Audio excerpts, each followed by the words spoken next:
오늘은 이제 뇌12신경, 뇌줄기를 공부하는 거잖아요. 이 뇌줄기 중에서 오늘 뇌12신경 들어가는데, 우선 뇌줄기 전체적으로 한번 보기로 해요.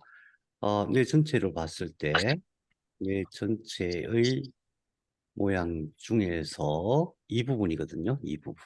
이 부분 공부하는 거예요. 이 부분의 구조를 공부하고, 여기 공부할 게 좀 많아요. 시간이 좀 걸립니다. 그 다음에 이 부분 공부하고, 그 다음에 대뇌 공부하면 다 되는 거예요. 별거 아니에요. 별거 아닌데, 우선 뇌 줄기, 브레인스템이라고 해요. 브레인스템은 세 부분으로 나뉘어요. 그러니까 밑에서 척수에서 연결된다는 거 항상 기억해야 되죠. 척수 딱 그러면 늘 생각해야 될 게 이 안에 있는 나비 모양, 이게 더 중요하다. 왜? 나비 모양이 이것이 뇌와 같은 역할을 한다. 여기서 실제로 감각 정보를 받아들여 가지고 판단하고 예측하고 명령까지 해서 우리 몸이 움직이는 거다. 특별히 그중에서도 오장육부도 다 움직인다. 예, 오장육부도 다 여기서 관리한다. 이건 늘 기억하시고, 이 신호가 옆에 나비 모양을 제외한 나머지 영역에서는 위로 쭉 올라와요. 쭉 올라와고 최종적으로 대뇌까지 올라가는 거예요. 그러니까 뇌줄기는 대뇌로 올라가는 중간 단계이기 때문에 여기서 1차 정보 처리를 한 번 더 하고 그 다음에 전부 연결해 가지고 대뇌의 각 영역으로 전부 분산시켜서 연결을 해줘요. 그리고 대뇌에서 최종적으로 마무리해 가지고 다시 뇌에 보내는 거예요.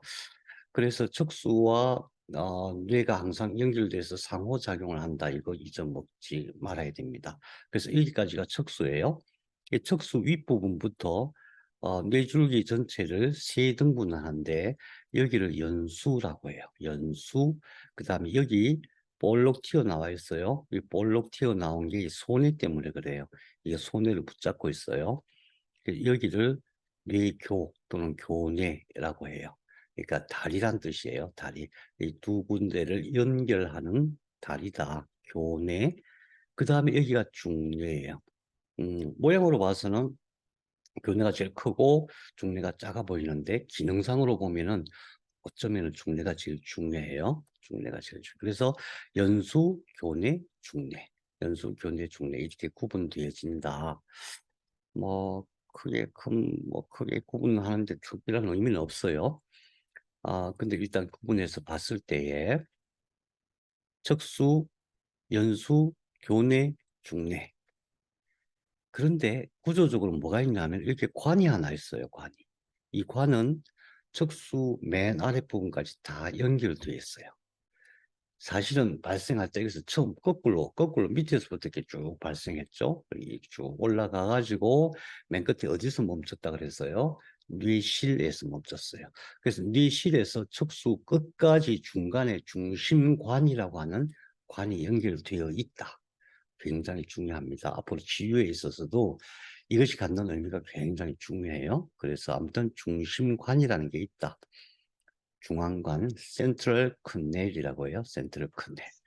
그리고 여기가 이제 뇌줄기잖아요. 뇌줄기 뒤편으로 손해랑 연결되는 부분에 공간이 하나 있어요. 이 공간 이름을 제4뇌실이라고 해요. 여기서 쭉 올라가서 끝에가 뇌실이라고 그랬는데 이게 무슨 제4뇌실이야? 맨 끝에가 어떻게 되어 있냐면 맨 끝에 쭉 성장해서 올라가다가 멈춘 그 단계에서 뇌실이 형성되는데 이게 이렇게 돼 있어요. 양쪽으로. 그래서 이게 측뇌실, 좌측뇌실, 우측뇌실. 그래서 이게 1뇌실, 2뇌실이 되는 거고 이 바로 밑에 또 뇌실이 하나 더 있어요.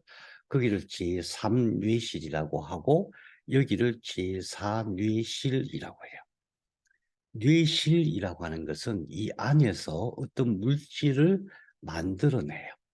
1내실, 2내실, 뭐 1내실, 2내실이라고 이름 붙이진 않아요. 측내실, 제3내실, 그 다음 제4내실에서는 어떤 물질을 만들어낸다. 그걸 기억하셔야 돼요. 그 만들어내는데 뭐가 만들어내냐 하면은 여기 보이죠? 이거. 이것이 모세혈관 덩어리예요. 측내실 안에도 모세혈관 덩어리가 있고 제3내실에도 있고 제4내실에도 있는데 여기서 모세혈관 덩어리에서 뭔가를 만들어낸다. 그래서 그 만들어내는 걸 이제 보통 뇌척수액이라고 하는데, 물만 만들어지는 게 아니라 거기서 만들어지는 여러 가지 물질 때문에 원래 처음부터 세포 하나가 이렇게 만들어져 갖고 계속 올라갔잖아요. 계속 성장해서 우리 몸이 된 거잖아요. 그게 지금도 만들어지는 거예요. 세포 하나가 분열하고 증식하고, 그것을 뇌 신경능 줄기세포 또는 신경줄기세포 이렇게 얘기해요. 신경능 줄기세포도 신경줄기세포. 이것이 우리 몸에 현재 형성되고 있는, 현재도 만들어지고 있는 줄기세포의 가장 대장이에요. 대장. 무슨 뜻인지 알겠죠? 그럼 저기서 줄기세포, 원래 우리 엄마 아빠가 내 몸을 만들어 주실 때부터 만들어졌던, 내 몸이 만들어질 때부터 생겨났던 그 신경능 줄기세포라고 하는 것이 지금도 뇌실에서 만들어지는데, 그 뇌실이 양쪽 두 개, 제3뇌실, 제4뇌실 네 군데가 있다. 네 군데가 있다. 거기서도 지금도 만들어진다. 노화가 되면은 이게 잘 안 만들어져요. 이게. 그래서 치료의 아주 중요한 원칙 중에 하나가 뇌실에서 줄기세포가 잘 만들어지게 하는 거예요. 뇌실에서 줄기세포가 잘 만들어질 수 있는, 만들어질 수 있도록 우리가 도움을 주는 거죠. 예, 그렇게 하는 거예요. 그래서 여기 제4뇌실이 있다는 거. 그리고 뇌실에서부터 척수 끝까지는 가운데 센트럴 컨네, 중심관을 통해서 다 연결되어 있다는 거 기억하시고, 그 다음에 여기 이제 연수, 교내, 중내 이렇게 구분했잖아요. 이 중내 끝부분에 뒤쪽으로 볼록볼록 튀어나온 게 있어요. 굉장히 중요해요. 이것을 위에 있는 것을 상구라고 하고 아래에 있는 것을 하구라고 해요. 상구는 주로 시각신호를 담당해요. 시각신호.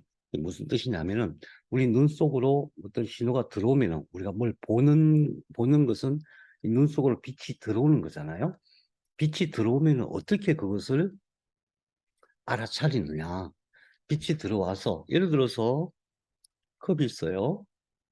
그럼 컵을 딱 봤는데 이 컵이 내 눈 속으로, 내 뇌 속으로 들어오는 게 아니잖아요. 근데 딱 보는 순간 이거 도자기로 돼 있네. 딱딱하겠네. 겉은 번질번질하네. 모양은 이렇게 생겼네. 꼭지도 있네. 색깔은 어떤데. 이거를 보는 순간 탁 알아차리죠. 보는 순간. 그게 어떤 작용이냐 하면은 여기서 눈에서 신호가 들어오면은 그 신호를 뒤로 쫙 보내갖고 후두엽, 뒤통수, 이 후두엽 전체가 이만한 후두엽이 그것을 전부 다 해석을 하는 거예요. 어떤 세포는 모양을 해석하고 어떤 세포는 재질을 해석하고 뭐 그런 여러 가지 역할을 분담해갖고 순식간에 해석을 탁 해서 내가 알아차리는 거예요. 시각신호라고 하는 것이 그렇게 작동하는 이제 신경회로가 있어요. 그런데 놀랍게도 그리 가기 전에 신호를 이쪽으로 먼저 보내요. 이쪽으로. 그 상구라는 데 먼저 보내가지고 여기서 척수로 쫙 내려보내서 온몸이, 내가 지금 본 것을 온몸이 딱 알아차릴 수 있도록 그렇게 해요.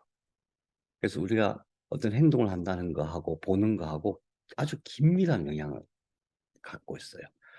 내가 어떤 행동을 할 때 순간적으로 탁 알아차리는 그걸 가지고 미처 해석도 하기 전에 내 몸이 반응을 하는 거예요. 그렇기 때문에 위험을 우리가 감지할 수 있는 거예요. 뭔가 이렇게 딱 날아온다 그러면은 날아오는 것을 보지 않았는데 그것이 돌인지 야구공인지 뭔지 전혀 모르는 상태에서 몸이 먼저 반응하는 거예요. 그렇게 해주게 하는 것이 바로 상구예요. 상구. 밑에 있는 하구는 뭐냐 하면은 귀, 소리 신호. 귀로 들어오는 소리 신호를 해석하기 전에 온몸이 알아차리게 해주는 그런 역할을 해요. 그래서 이 밑에 뇌줄기 영역은 본능적으로 우리가 우리 몸을 보호할 수 있는 그런 시스템으로 만들어져 있어요. 그런 면이 굉장히 강해요. 그래서 구조적으로 뇌줄기는 연수, 교내, 중내가 있고 뒤로 손이랑 연결되는데 연결되는 중간에 제3뇌실이 있고 위에 상구, 하구가 있다. 우선 그렇게 기억하시고 짠. 짠. 뇌줄기는 사실 이걸 이해하는 거예요. 복잡하죠. 복잡한데 여기서 파란 거 빨간 거를 다 떼내고 일단 보세요. 떼낼 수 있겠어요? 다 떼내고 보면은 어? 뭔가 이렇게 볼록볼록 이런 것들이 있죠. 이런 것들. 그래서 이제 오늘은 뭐 할 거냐 하면은 오늘부터 한 2, 3일 두세 번 정도는 이 파란 선, 빨간 선 이거 하는 거예요. 12개 이걸 딱 구분하고 나면은 나머지는 너무 쉬워요. 처음에 딱 보면 되게 복잡해 보이지만은 이 12신경 빼고 나머지 하면 굉장히 간단한데 왜 이거를 좀 자세히 해야 되느냐. 왜 그러냐 하면은 여기 중뇌 수도관 주위 회백질이라는 게 있어요. 이름 지금 몰라도 돼요. 여기서 우리 몸의 모든 통증을 다 관리를 해요. 모든 통증. 그래서 여기가 튼튼하면 같은 통증을 느껴도 그렇게 아프지가 않아요. 견딜만 해요. 근데 여기가 약해지면은, 여기 이 신경들이 약해지면은, 조그만 통증에도 막 몸서리가 쳐지고 못 살 정도. 통증을 관리하는 영역이 있어요. 또 하나, 이 뒤에 보면은, 이 뒤에 이게 안 보이는데, 흑질이라는 게 있어요. 흑질. 흑질에서 뭘 만드냐면 도파민을 만들어요. 어쩌면 우리의 감정에 있어서 도파민이 얼마나 중요한지 도파민이 제일 중요할 것 같아요. 도파민을 여기서 직접 만들어요. 그래서 이 흑질 세포들이 망가지기 시작하면은 도파민이 모자랄 거 아니에요? 도파민이 모자라면 어떻게 되겠어, 몸이? 나도 모르게 그냥 우울해지는 거야. 사는 게 슬퍼져, 힘들어져. 거기까지는 괜찮아. 좀 뭐 슬프면 어때? 인생이 원래 고통인데. 뭐 이러면서 이겨낼 수 있는데 여기서 도파민이 안 만들어지면은 이게 나중에 내낭이라는 데 올라가는데 그쪽에서도 도파민을 관리하는 세포들이 이렇게 막 덮여버려요. 그러면은 어떻게 되냐면은 움직임이 안 돼요. 움직임이. 손을 덜덜 떨게 되고 걷다가 자꾸 넘어지게 되고 그게 나중에 심해지면은 뭐 엉망이 돼버려요. 엉망이 돼버려요. 나중에 그게 이제 전두엽까지 가게 되면은 굉장히 중한 상태가 돼요. 그런데 문제가 뭐냐 하면 요 근래에 갑자기 그런 파킨슨 환자들이 굉장히 많아지고 있어요. 굉장히 많아지고 있어요. 그래서 중뇌의 맨 윗부분 여기서 도파민을 만든다. 그런데 우리 항상 그렇잖아요. 도파민을 만드는 세포가 문제가 된다. 그러면은 그건 피해자란 말이에요. 도대체 어떤 원인 때문에 도파민이 안 만들어질까 이 생각해야 되거든요. 도파민의 전구 세포가 전구 물질이 뭐냐면 세로토닌이에요. 세로토닌. 그 세로토닌 어디서 만드냐? 여기서 만들어요. 여기서. 이 세로토닌이 부족하면 또 도파민이 잘 안 만들어질 수가 있는 거예요. 그래서 도파민, 세로토닌, 또 에피네프린, 노르에피네프린, 뭐 가바 이런 것들이 그런 뇌와 관련된 뇌를 관리하는 데 있어서 아주 중요한 호르몬, 신경 전달 물질 그것들이 중뇌에서 만들어져요. 중뇌에서. 그러니까 우리가 생각할 때 이 중뇌에 있는 세포들이 얼마나 건강한가 굉장히 중요한 거죠. 거꾸로 얘기하면은 여기를 잘 치료할 수가 있다면 이 세포들을 잘 치료할 수가 있다면은 그렇게 어렵다고 얘기하는 파킨슨, 치매, 뭐 우울증 이런 것들이 치료가 될 수 있는 거예요. 그래서 그쪽 치료는 여기서부터 시작되는 거예요. 물론 여기에 올라오는 모든 신호가 척수에서 올라오기 때문에 치료의 출발점은 척수예요. 척수를 튼튼하게 하고 감각을 다 살린 다음에 그 다음에 이쪽 영역을 건강하게 해줘야 돼요. 이쪽 영역을 건강하게 해주기 위해서 우리가 이 속의 구조물을 다 공부하는 거예요. 방법은 너무나 간단해요. 그냥 이 속에 에너지를 잔뜩 잘 넣어주면 되는 거예요. 에너지를. 그러니까 방법은 간단한데 그렇게 하면 뭐가 치료가 되고 어느 부분에 어떤 에너지가 들어가야 잘 치료가 되고 이거를 알기 위해서 이 구조, 이 복잡한 구조를 공부하는 거예요. 그래서 복잡한데 구분해서 보면 하나도 안 복잡해요. 간단해요. 맨날, 맨날 제가 간단하다 그러니까. 그래서 어쨌든 굉장히 중요하다. 이 말씀을 드리려고 그랬어요. 굉장히 중요하다. 뇌 치료에 있어서 어쩌면 제일 중요하다. 대뇌, 그건 나중 문제예요, 사실은.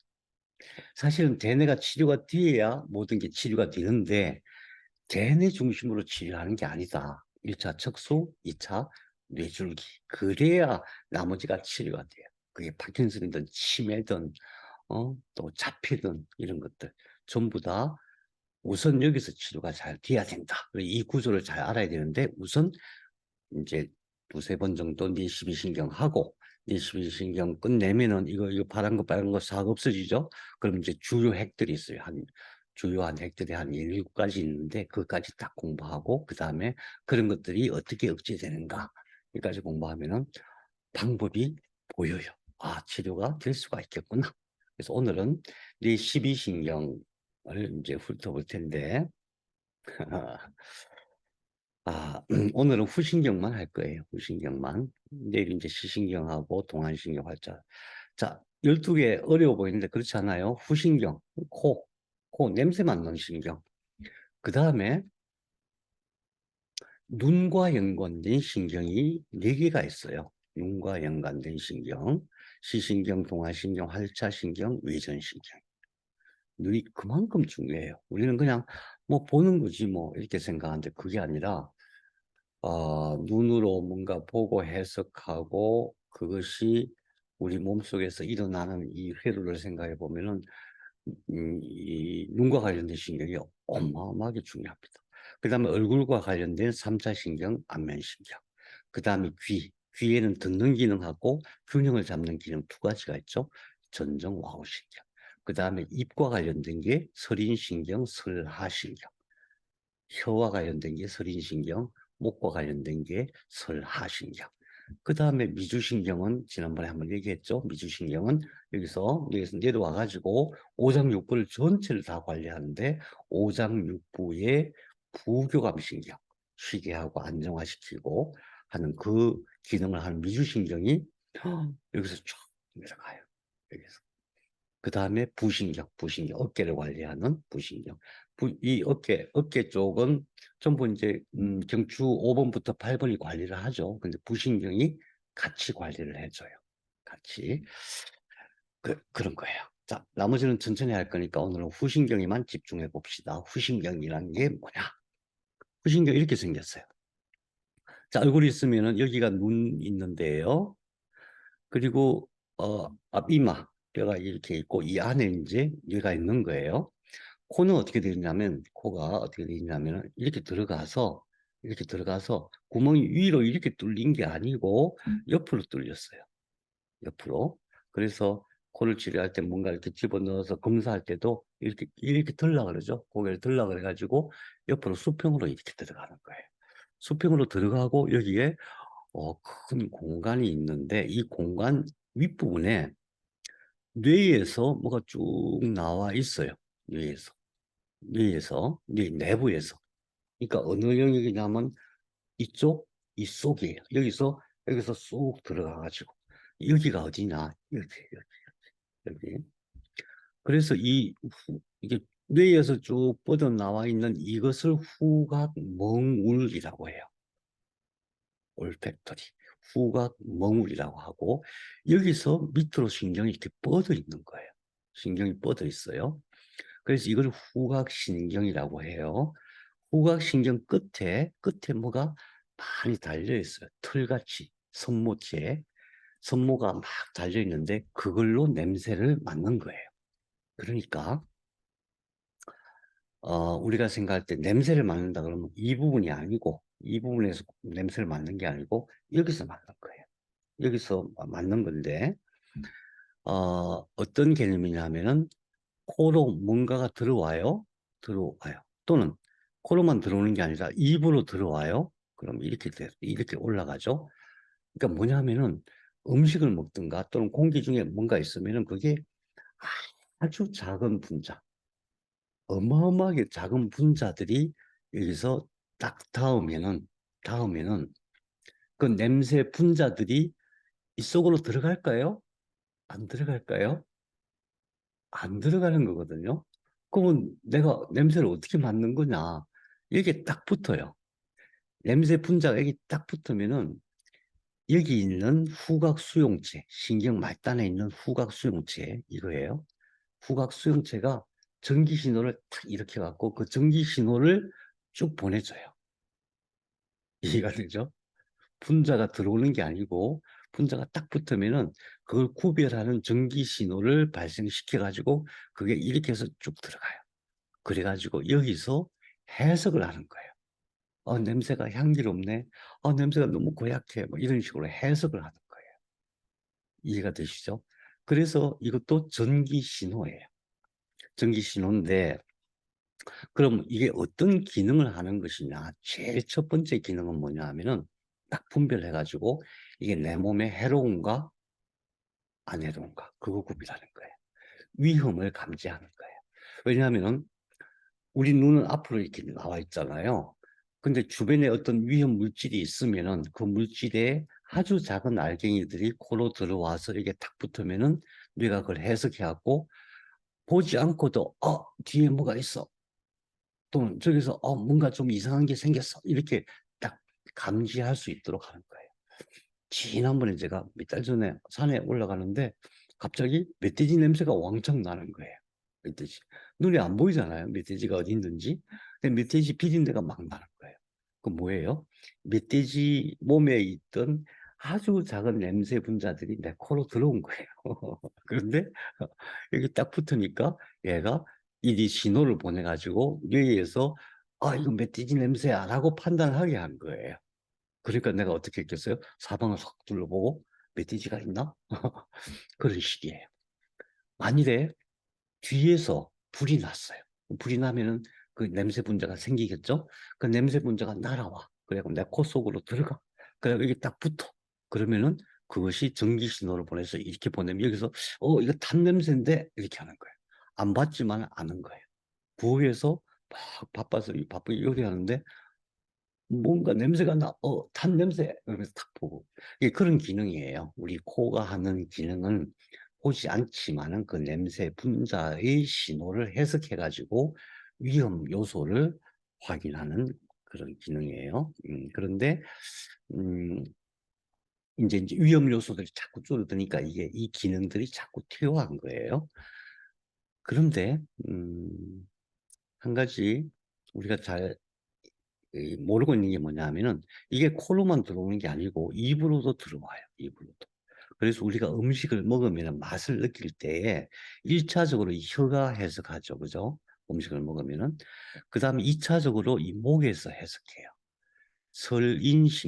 설인신경, 설하신경, 이런 것들이, 이게 설인신경, 이게 설하신경, 이런 것들이 맛을 해석해요. 맛을 해석한다는 것도 바로 냄새 분자가 그 수용체에 딱 붙어가지고 거기서 전기 신호를 보내서 내 뇌가 해석하는 거예요. 근데 놀랍게도 많은 냄새 분자가 이리 올라가요. 많은 냄새 분자가. 그래서 이리 올라가고 여기서 해석을 해요. 여기서. 후각 신경이 맛을 해석해요. 그래서 우리가 음식을 먹을 때에 후각 신경이 이게 만일에 약화되거나 이 고장이 나면은 맛을 못 느껴요. 아니 이상하다. 맛이 왜 없지? 맛이 맛이 없다. 맛이 별로 분별이 안 되는 거예요. 그러니까 밥을 먹어서 내 입속에 분명히 들어갔는데 맛이 안 느껴지는 거예요. 뭐 쓰고 뭐 그런 현상들이 있죠. 그래서 전부 다 그 왜 그러냐면은 사실은 맛의 대부분을 얘가 해석하는 거예요. 얘가. 그래서 후각신경이 뛰어나야 맛을 잘 구별할 수가 있어요. 맛을 잘 구별하는 게 왜 중요하냐면은 맛을 딱 구별하잖아요. 그럼 이 신호가 척수로 쫙 내려가고 소화기에 딱 전달을 해주는 거예요. 그래서 소화기가 준비하는 거예요. 이번에 짠맛이 들어와. 이번에 쓴맛이 들어와. 뭐 이런 식으로. 그렇게 서로 연결되어 있어요. 그래서 후각 신호라고 하는 것은 냄새 분자를 가지고 전기적인 신호로 바꿔서 뇌가 해석하게 해주는 것인데 위험 요소도 확인하는 것이고 특히 음식의 맛을 구별하는 데 최고 중요하다. 자, 여기서 하나 더. 이게 해석하는 영역이에요. 여기는. 이거는 전달하는 영역이에요. 고장이 나면 두 가지 중에 하나예요. 하나는 전달하는 통신망, 신경망이 문제가 생겼거나 아니면은 잘 전달해 주는데 여기가 해석이 안 되거나 둘 중에 하나예요. 되게 보면은 코로나 후유증으로 냄새를 못 맡는 사람들이 많죠. 그런 경우는 되게 여기가 고장이 나는 거예요. 이 신경세포들이 손상을 입은 거예요. 그러면 여기 위주로 해줘야 되겠죠. 근데 어떤 사람은 오랫동안 냄새를 못 맡는 사람이 있어요. 그런 경우는 되게 해석 영역에서 문제가 생긴 거예요. 그러면 일시적인 장애는 이걸 치료해야 되겠지만은 장기적으로 냄새를 못 맡는다. 냄새를 못 맡는다는 것은 굉장히 여러 가지 문제가 생길 수가 있어요. 반드시 치료해야 될 부분이에요. 어떻게 하느냐? 뇌세포를 살려야 되는 거예요. 뇌세포를. 그래서 우리가 하다 보면 어떤 사람이 갑자기 내가 오랫동안 냄새를 못 맡았는데 요즘 막 냄새를 맡는다고 그런 얘기 하는 사람들이 있어요. 어떤 경우냐면은 뇌 신경세포들이, 뇌 자체가 튼튼해지고 세포들이 살아나서 그런 겁니다. 자, 실제로 이렇게 생긴 겁니다. 실제 사진이에요. 이게 이제, 이게 후각신경이에요. 후각신경 끝에서 이렇게 손목, 털 같은 것들이 나와 있어요. 그러니까 여기가 어디냐 하면은 바로 여기예요. 여기. 그래서 이 신경에서 틀 같은 게 막 나와 있고, 여기 뭐 점점 되는 게 보이죠? 이것이 냄새 분자예요.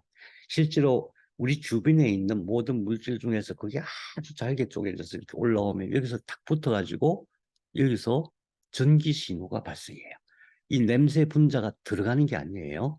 여기서 전기 신호가 발생되면은 이 전기 신호를 받아서 얘가 증폭해갖고 뇌로 보내서 뇌가 해석하는 거예요. 그러니까 결국은 이 신경들이 잘 살아있으면 냄새를 잘 맡는 거예요. 냄새를 잘 맡는 것이 소화하고도 영향이 있고 감정하고도 굉장히 영향이 있어요. 그래 이 신경세포들이 잘 살아 있어야 된다. 예. 그런데 우리 몸에는 후각 수용체가 코에만 있는 게 아니고 희한하게도 피부, 고환, 심장, 폐, 근육에도 있어요. 그러니까 여기서 감지하는 후각 신호의 신호들은 이게 뇌로 올라오는 게 아니고 척수에서 관리가 되죠. 척수에서. 그래서 코뿐만 아니라 몸에서도 후각 수용체가 작동을 한다. 음, 그것이 여러 가지 작용을 해요. 피부에는 세포 재생 촉진하는 그런 기능이 있고, 폐에는 독성 물질을 감지해서, 그러니까 냄새는 못 맡았는데 이게 들어가면 피에서 그걸 감지하고 이렇게 콱 막아줘요. 신장도 혈액을 조절해야 되기 때문에 거기서도 어떤 물질이 지금 신장에서 걸러지고 있는데 뭔가 이렇게 안 좋은 거네, 뭐 독성이 있네 이런 걸 판단해 갖고 혈액을 수축시키기도 하고 그래요. 고환수립 마찬가지. 음, 자, 그러면은 이제 어떻게 우리는 치유의 방법을 찾아낼 것이냐? 그러면은 우선 구조적으로 코라고 하는 것은 코 구멍이 두 개 있어요. 두 개. 그러니까 올팩토리 버브도 두 개가 나오겠죠. 여기서 두 가닥이 이렇게 쭉 나와가지고 여기 나와서 여기에 후신경이 있는 거예요. 두 개. 근데 구조를 잘 보세요. 이렇게 큰 구멍이 있어요. 이게 어디예요? 여기에요. 여기. 이 속에 큰 구멍이 비어 있어요. 그런데 여기만 비어 있는 게 아니고 여기서부터 시작해갖고 여기까지 다 비어 있어. 다. 엄청 다 비어 있어. 이게 뭐지?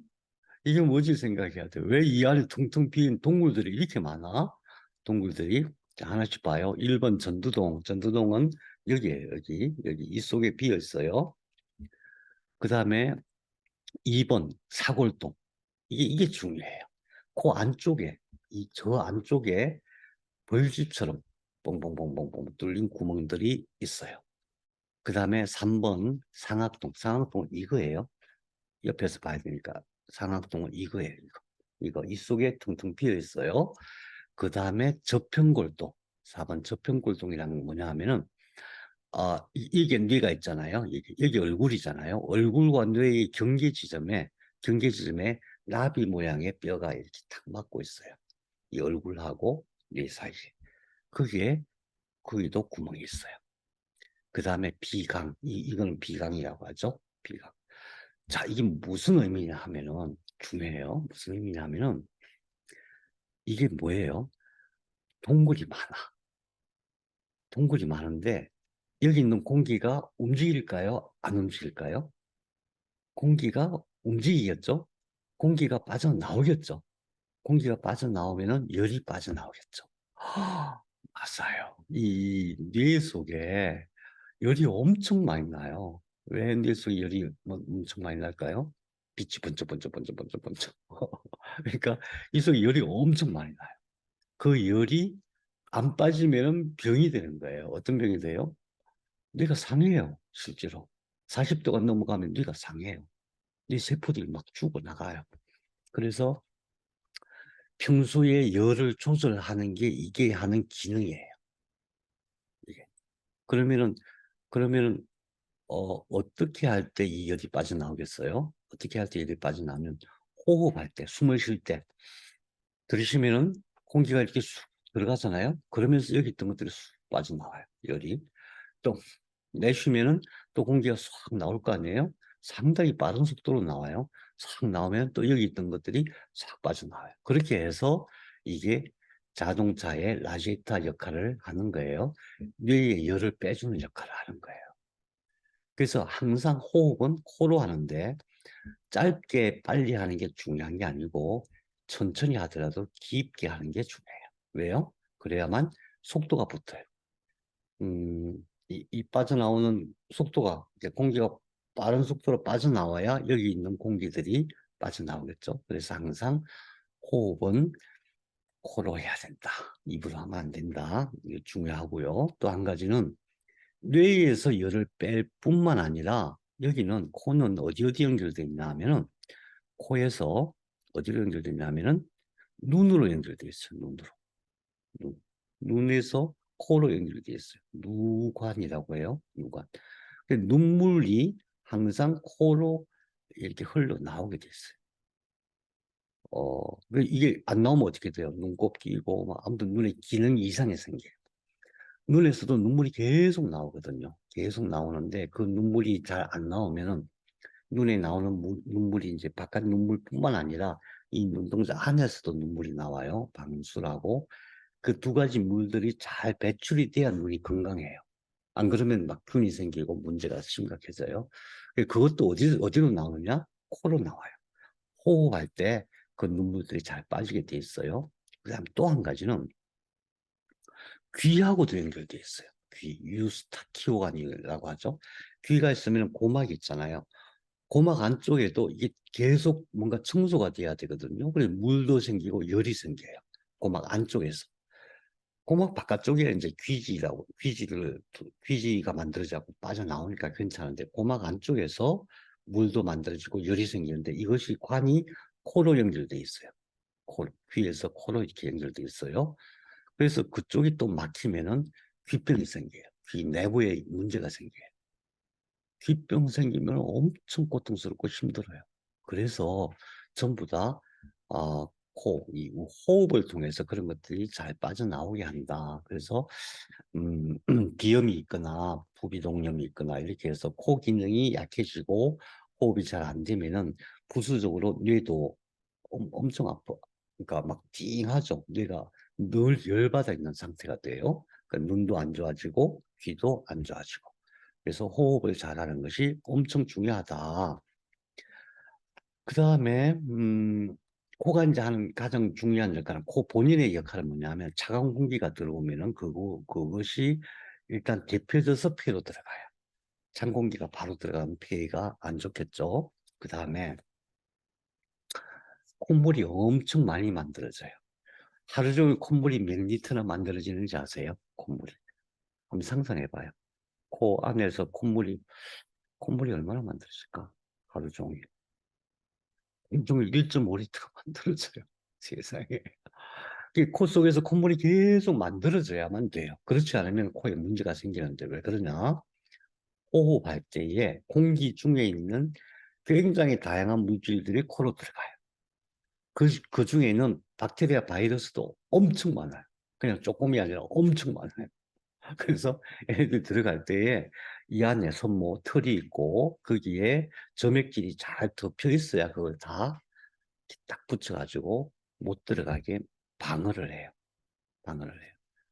그래서 차가운 공기가 들어오는 것도 데펴주고, 그 다음에 점액과 코털이 먼지와 세균을 걸러서 뒤로 폐로 못 들어가게 하고, 음, 어, 그래서 이제 세균이 들어오면 여기서 먼저 면역 작용이 일어나요.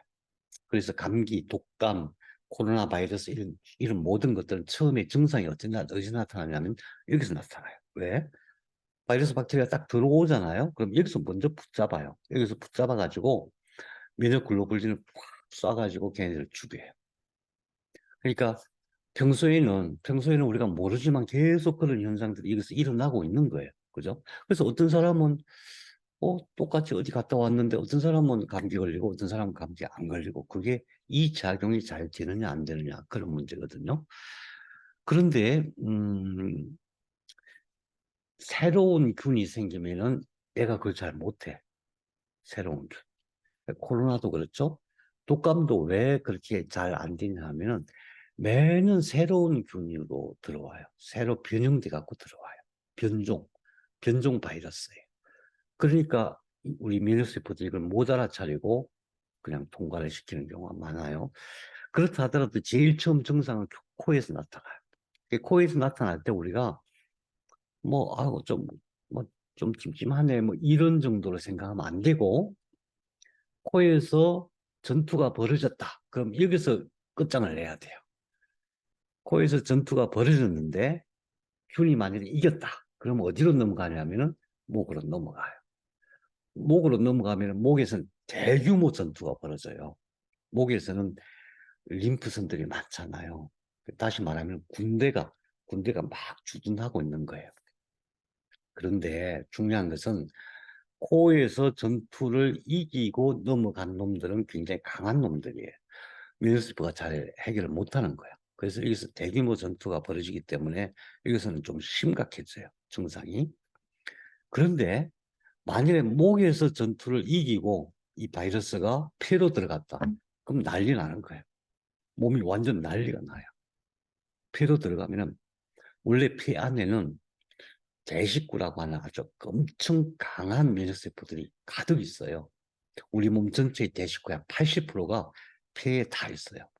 그래서 웬만하면 다 잡아먹고 없애는데 만일에 목에서 이긴 놈이 들어왔다 그러면 아주 위험해지는 거예요. 그래서 폐까지 들어갔다 그러면 여러분들은 무조건 다른 생각하지 말고 바로 병원에 입원해야 돼요.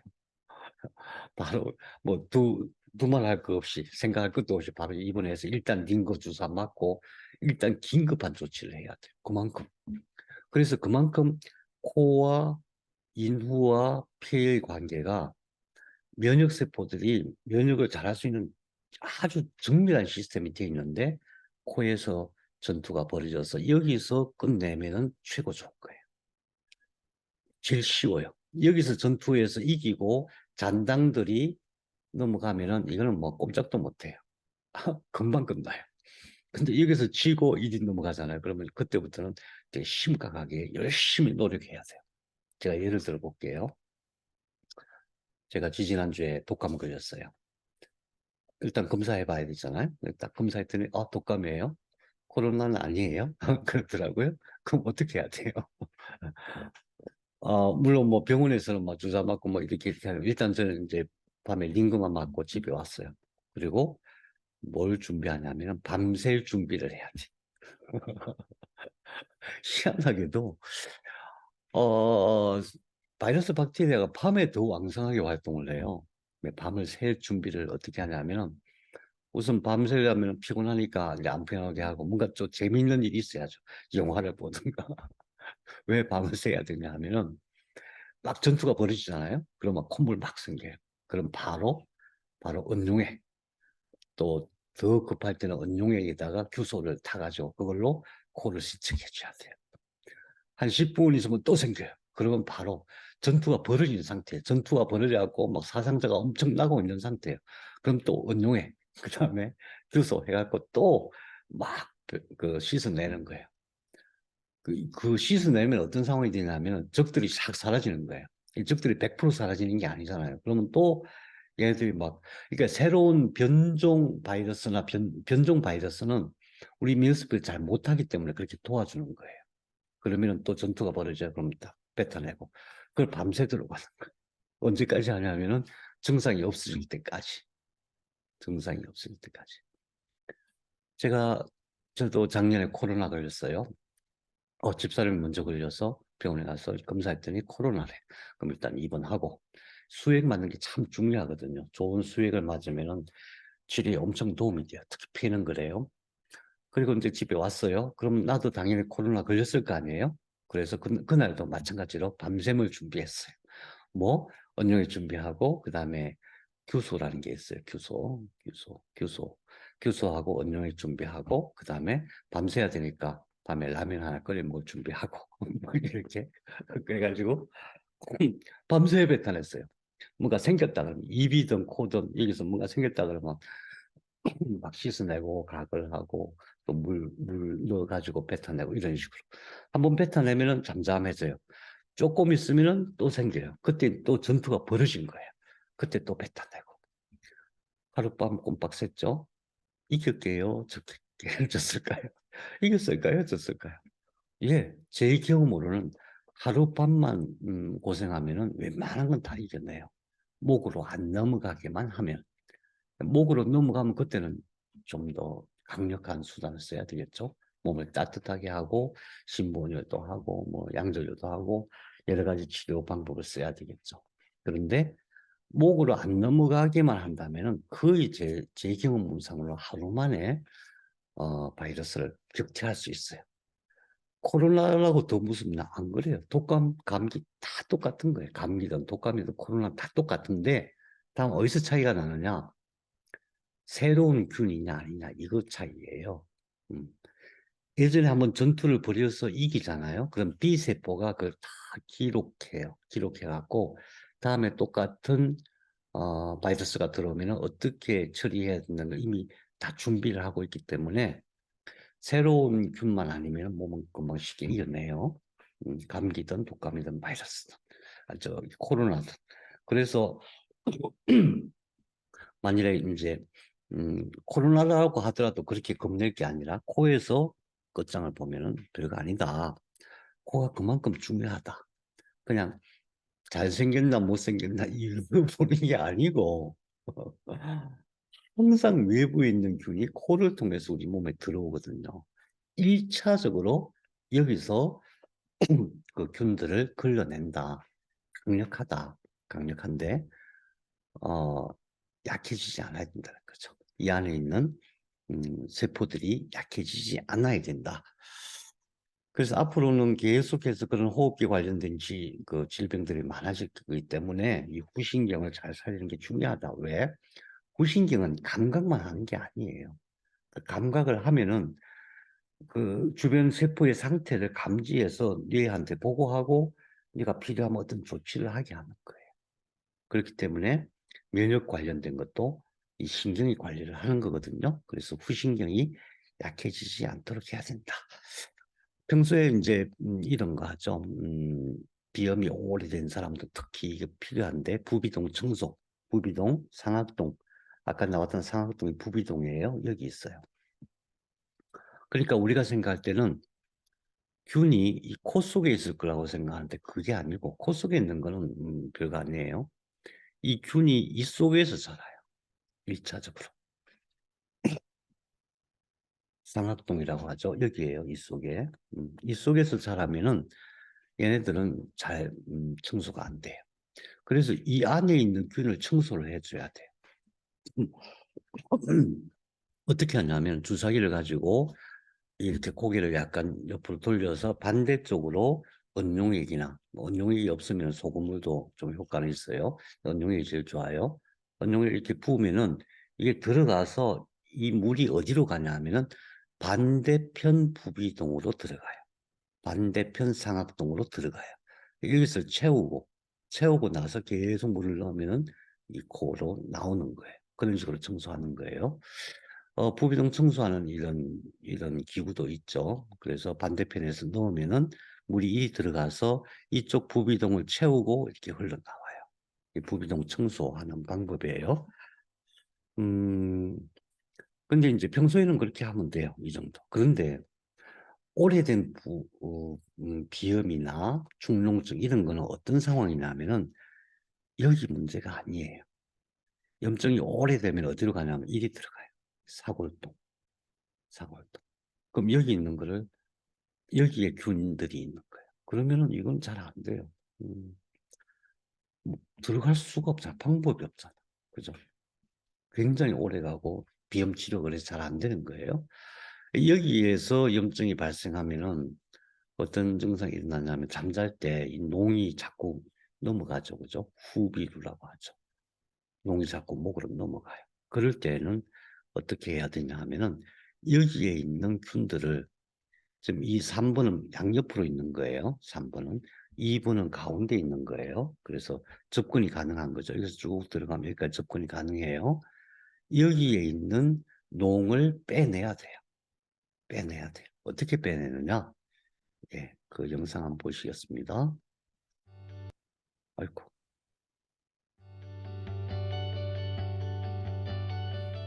안녕하세요. 한의원 도유비안 원장 이우정입니다. 축농증 비염으로 고생하시는 분들이 정말 많잖아요. 치료하기가 쉽지는 않습니다. 그런데 집에서 스스로 할 수 있는 자가 치료 방법 중에 정말 중요한 부분의 하나인 석션법을 설명해 드리고자 합니다.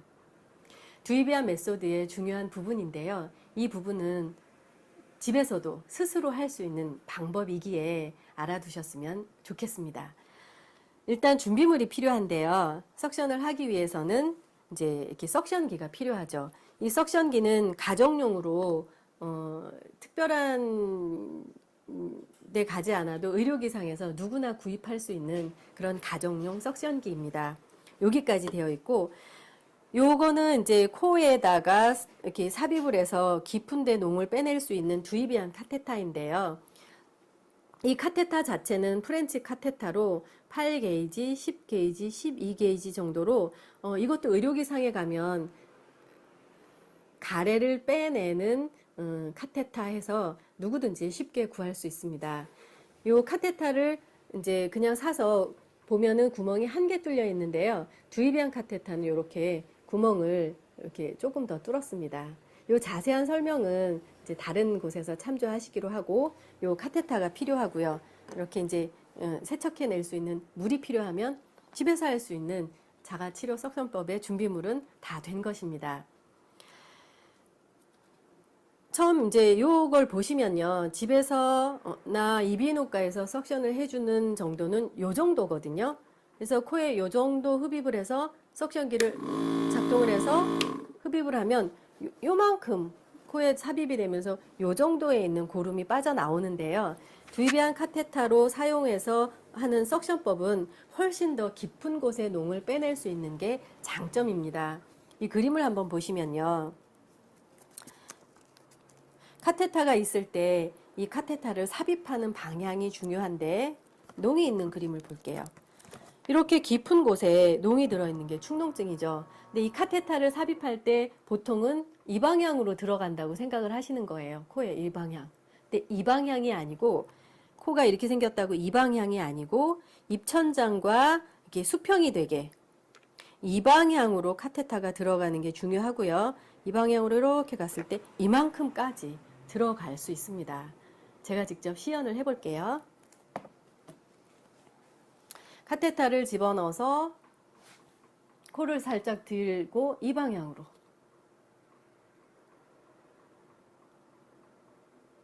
이 정도까지 들이밀어도 아무런 불편함은 없습니다. 이 상태에서 이제 석션기에 다시요. 여기 연결해서 이 방향으로 코에 삽입을 하고 석션기를 작동시켜 볼게요. 이렇게 하면 아무것도 나오지 않아요. 그런데 이제 코를 막겠습니다. 코를 막아도 아무것도 나오지 않아요. 어떻게 해야 되냐 하면 이 관을 삽입을 해서 코를 막은 상태에서 꿀꺽 하고 침을 삼켜줘야 공기 구멍이 열려 있는 게 코만이 아니고 코 뒤에 목구멍이 있는 곳이 열려 있잖아요. 침을 꿀꺽 삼키면 목젖이 뒤로 닫히면서 그 공간이 밀폐된 공간이 되거든요. 그래야 이 석션기를 사용해서 이 밀폐된 공간 안에 공기를 잡아 빼면서 이 안에 농이 없다 그러면 공기가 잡아 빼지면서 여기가 쪼이는 걸 느낄 거고요. 이 안에 농이 들어있다 그러면 이 카테터를 통해서 그 농이 빠져나오게 되는 거죠. 이것이 두유비안에서 가장 중요한 부분을 차지하고 있는 두유비안 석션법입니다. 처음에는 어렵더라도 구석구석 이렇게 좀 자리를 이동하면서는 고름을 빼낼 수 있게 되는데요. 한번 도전해 보시면 좋은 성과를 얻는다는 것을 확인할 수 있으실 겁니다. 네. 이게 오래된 비염은 잘 안 돼요. 잘 안 된다는 건 뭐냐면 한 번에 안 돼요. 처음에 하면은 뭐 아무렇지도 않은 것 같아. 뭐 별 나오는 것도 없어 이러는데 자꾸 한 서너 번 하다 보면 그때부터 말라 비틀어진 그런 놈들도 같이 빠져나와요.